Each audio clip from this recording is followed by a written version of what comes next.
CATIA V5 mold tooling design. This will be regarding adding mold plate. So this will be the feature.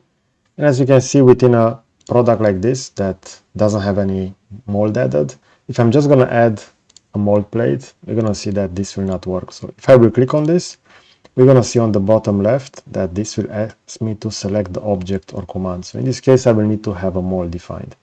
So I'm just going to go over here, and initially I'm going to add it like this without going from the catalog. So I'm just going to click OK. We're going to see that this will be the default from CATIA. We don't have any additional elements over here. So for this, I can add now a mold plate, and CATIA will automatically see that this will be the mold one. And for this one, we're only going to have access to the upper bar and stripper over here. Now, regarding the upper bar, if I will select this, we're going to see the following parameters. This will be actually added over here. We see it with blue. We can define the thickness, and over here for the core and stripper overlap, we can define the width. So for example, I can go with 20, and you're going to see that this will be the upper bar that will be added. Regarding the position, we're going to see that this will be below plate clamping in this case, and above cavity support plate. So this will be the location. You cannot change over here. This will automatically be added based on the design of the mold. Now let's better understand what exactly is the upper bar in this case. So we're going to see that this is used especially within older tooling system, and its main purpose is to support, align, and secure the upper tooling components. So as you can see over here, those will be the main roles. As I said previously, it's intended to hold that and align the upper components.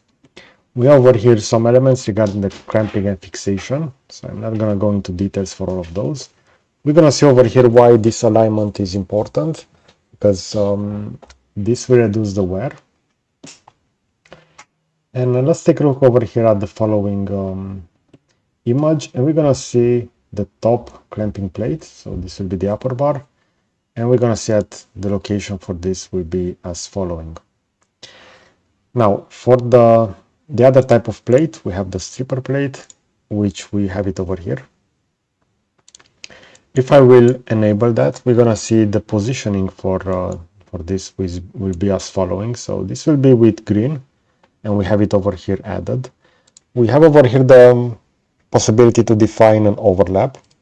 Again, within the position, we don't have the option to change this. This will be added within the ejector system. So over here we see the structure of the mold, and this will be added over here within the ejector system. Okay, so regarding the purpose of the stripper bar, we're going to go over here. We're going to see that this is used in order to push the molded plastic parts of the core uniformly. So after the mold will open. And I'm going to go over here why this is important. So in order to have a uniform ejection force applied over here on that surface area, and this will protect the shape of the final product. So this is why it's important. Let's take a look over here at some images. So we see over here the stripper plate and the position. This is with and without, and this will help demold the part in this case. I also added over here another example. So we see the molded part over here. We see the main core, and this will be the stripper plate. And as you can see, this will help demolding over here and over here as well on this larger section. And we also have over here cavity support plate. And as we saw over here, that is not available in this case, because that will only be available for some molds within CATIA. Now, if I will delete this one, I'm going to create a new one, but I'm just going to delete all the components, so constraints as well. And let's go within the catalog, and I will go for DME America A series, and let's just select one over here. We're going to see that now CATIA will add that, and we have this information only sprue brushing A series and B series are available. I'm gonna click OK. OK again to define the mold. And we're gonna see that this mold will be more complex. And it also has additional elements added over here, as we can see. If I will expand this, this will have the same structure, so injection side, ejection side, and also ejection system over here. So I can go ahead and I can create a new plate for this. And over here, we're gonna have cavity support. So cavity support plate, we see the location for that will be added over here. We can define the thickness in this case, so only that. Regarding the position, this will be added within the injection side over here. We see the order of the plate. If I'm going to click OK, we now going to have that added over here.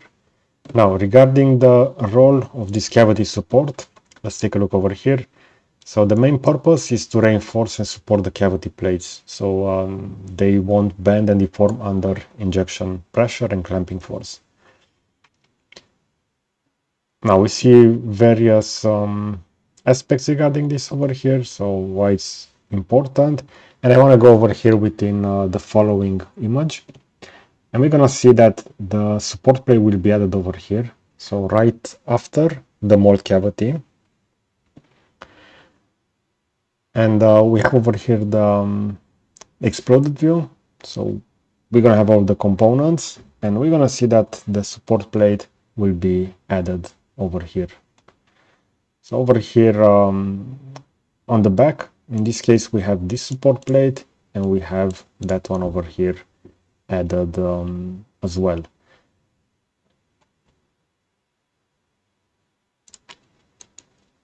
Okay, so if I will try to apply and add another one, you're going to see that that will no longer be available. So once you add that support bar, in this case, we're only going to have that one over here added.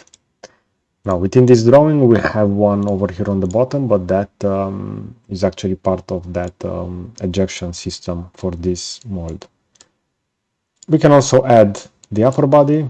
As you can see, as soon as I'm going to click on that, that will be added. And depending on the location, it will be added over here, as you can see. So we have the upper bars added. In this case, two of those have been added on both sides. If I will also expand the ejector side over here, we're going to see it will have the following structure, but we can also expand the ejection side. And within this ejection side, we're going to have the following components over here. And last, we can also add that stripper over here. So that will be also added. And we're going to have it over here. So we see the stripper plate will actually be added within the ejection system. Okay, so I hope you enjoyed this kind of content. I'm going to start creating more additional videos for mold tooling design. So for the next one, we're going to see sliders over here. That will be within the next video. You will also find similar videos over here on the left side, and I will also add a subscribe button to the right. So that's it. Thanks for watching.